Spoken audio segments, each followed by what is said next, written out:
Hey everyone, Bobo. As promised, I'm out here this morning make a video on the new pistol I just purchased the other day. I spent 25 years in law enforcement, retired 2 years ago, and I'm going back into police work here in a couple of weeks. I'll be carrying initially, if not indefinitely, my 1911 45 as my primary duty sidearm. And I just picked up a backup pistol the other day. I was traveling for business, stopped at a sporting goods superstore just to take a break, stretch my legs. They had some super deals going on. Started looking at pistols and came across this DoubleTap Defense in 9mm. They had it on sale brand new in the box for $265. I had seen this pistol a couple of years ago and it was pretty neat, but never had actually considered it for anything. But being that I needed to purchase a backup pistol, I seriously considered it for the price. And the reason I chose it, two reasons, not necessarily in order of importance, but the ease at which this goes in and out of the pocket, but most importantly out of the pocket. There is nothing on this that will snag on your pants pocket or anything else. It's got smooth edges, there's no hammer, there's nothing sticking out that's going to prevent you from drawing this from your pocket quickly. The other thing was the trigger pull. There's no one else out here, it's just the camera on a tripod, so is unloaded. The trigger pull on this is very long and heavy, and I wanted that specifically, or I should say I liked that a lot, because there is absolutely, I'm going to say, zero chance that this is going to go off accidentally while it's in your pocket. It's going to take a very deliberate heavy pull of something like your finger to get this thing to fire. So I'm calling it a 0% chance that this thing is going to go off unless you're actually holding it and squeeze the trigger hard. And so those are the reasons I bought it. The benefits, or the positives to this thing, are how small it is and how thin it is. I'm sure everyone has seen lots of videos and reviews on that, so I'm not going to go into detail about that. But this thing can conceal easily in your pocket or in other places. It's going to draw very easily without snagging, and hopefully here, because I haven't shot it, and of course I'm going to shoot it before I carry it, hopefully it will shoot without any problems. And I'm not looking for any distance accuracy on this pistol, because obviously that's not its intended purpose. I bought it for the ugliest of situations, to where you do not have your primary sidearm for whatever reason, whether it got taken from you or lost, or you're out of rounds, and this is your last hope to keep yourself alive. I'm only going to shoot this thing at about 5 yards max, and I don't care if it hits the center of this steel plate. All I care is that it hits it, and that it shoots every time I pull the trigger. Of course, it's only going to shoot twice, being it's a just a 2-shot, but that's all I care about. If it recoils and hurts my hand, I'm not going to care about that. I will shoot it two-handed. I'm going to shoot it one-handed, you know, in case you get incapacitated in one arm during a fight, or you get shot. I am going to shoot it left-handed for the same reason. Maybe your right arm gets taken out. But anticipating the scenarios I could be involved in using a pistol like this is going to be super close range, 5 yards and in, or on my back, you know, with this contacting a person physically with the front of the barrel. It's going to shoot. There's nothing that's going to make it not shoot, as long as the barrels are locked down and you can pull that trigger to the back. It's all I care about. So let's take a quick cut on the video. Going to throw some ear protection on, load this up, and see if we can get through 20 or 30 rounds here just show you real quick what I'm going to be shooting. It's just some very basic Federal ammunition. It's 115 grain full metal jacket, round nose, so nothing fancy, pretty cheap at Walmart. And then I've got some other rounds that I'll carry in it. I'll try 10 of those. I may as well show you those here.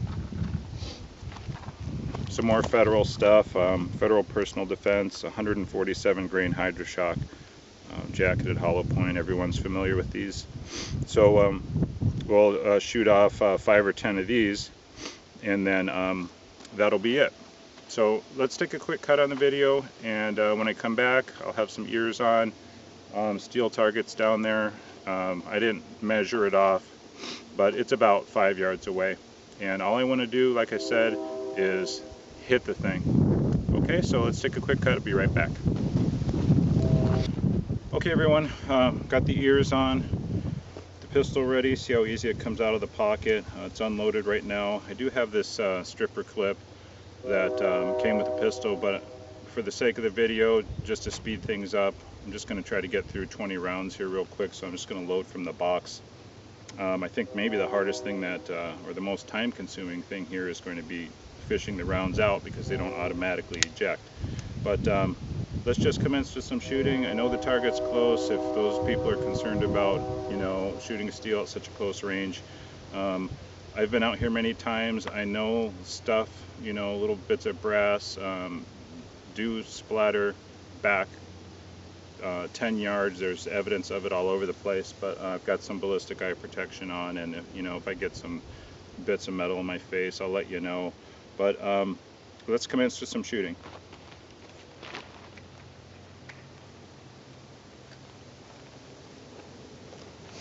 We'll do two-handed first.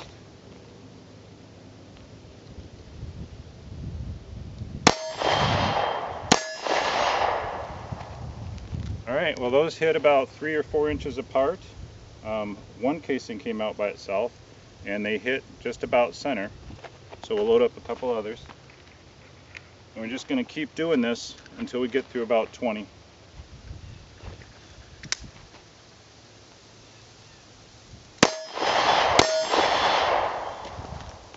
Okay, well, they're hitting center for sure.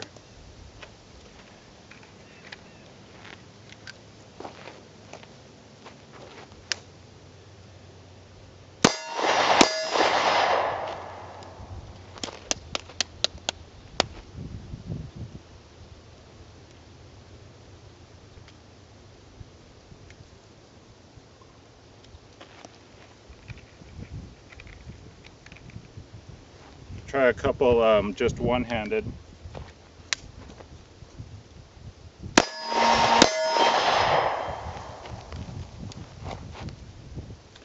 Oh, may as well mention this. I watched some videos about, not sure why, but the primers are not dented in. They have this like overpressure situation. Not sure what causes that, but they're not punctured. So we'll just keep going.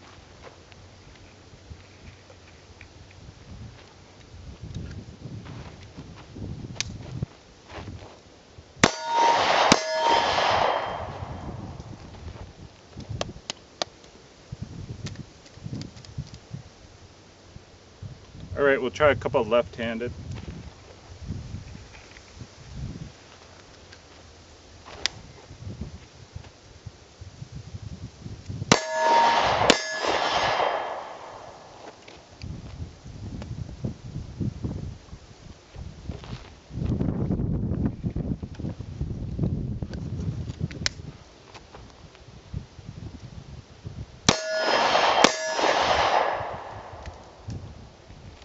So far, I'm not feeling any splatter. Nothing's hit me coming back. And the rounds are still showing that, you know, it's not just your typical indentation on the primer. It's like, here, I'll show you. I'm not sure if you can see it on the camera, but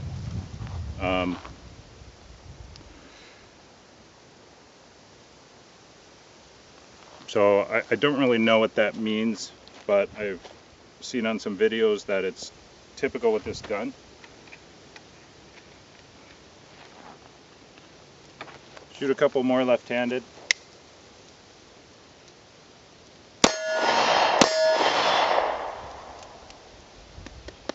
I may as well make this a little realistic. I'm going to draw it from my pocket left-handed and shoot it.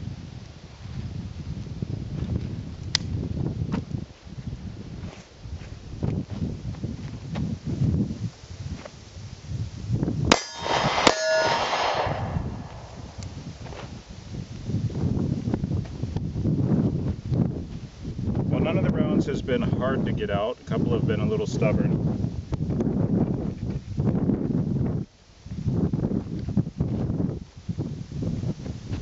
The timer set here because there's a and of course I forgot to start it. The memory card on this camera and the internals are such that it'll only record 8 minutes, but let me do a couple more rounds of this, then we'll shoot some of these rounds I'm going to carry in it.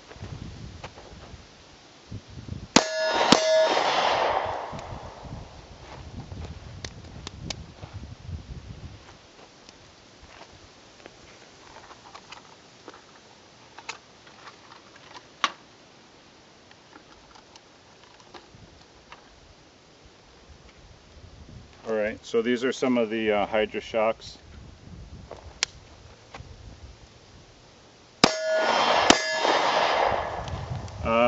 If they feel any different, it's only slight, very slight difference. And we'll try 2 more, just one-handed each hand.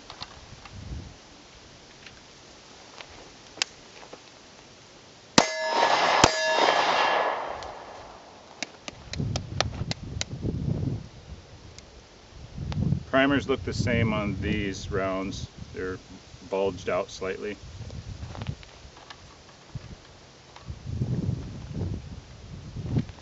Alright, and we may as well shoot this one more time from the pocket.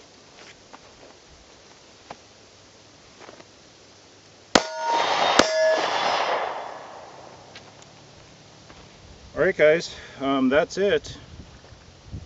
It shoots just fine for what I need it for. Didn't have any problems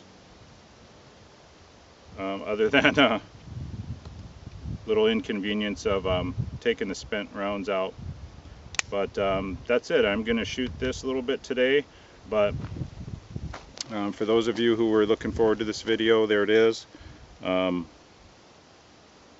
surprised that it shot so well, actually. Got all hits, which happy about that. And anyway, I'll clean it up later on today, and then it'll be ready to go once I'm ready to go. My first day back in police work should be October 1st. And for all you other police officers out there and everybody else in public safety, armed security, anything like that, the military, you guys stay proficient with your firearms, keep them running reliably, and watch your backs, watch each other's backs, and most of all, just be safe out there.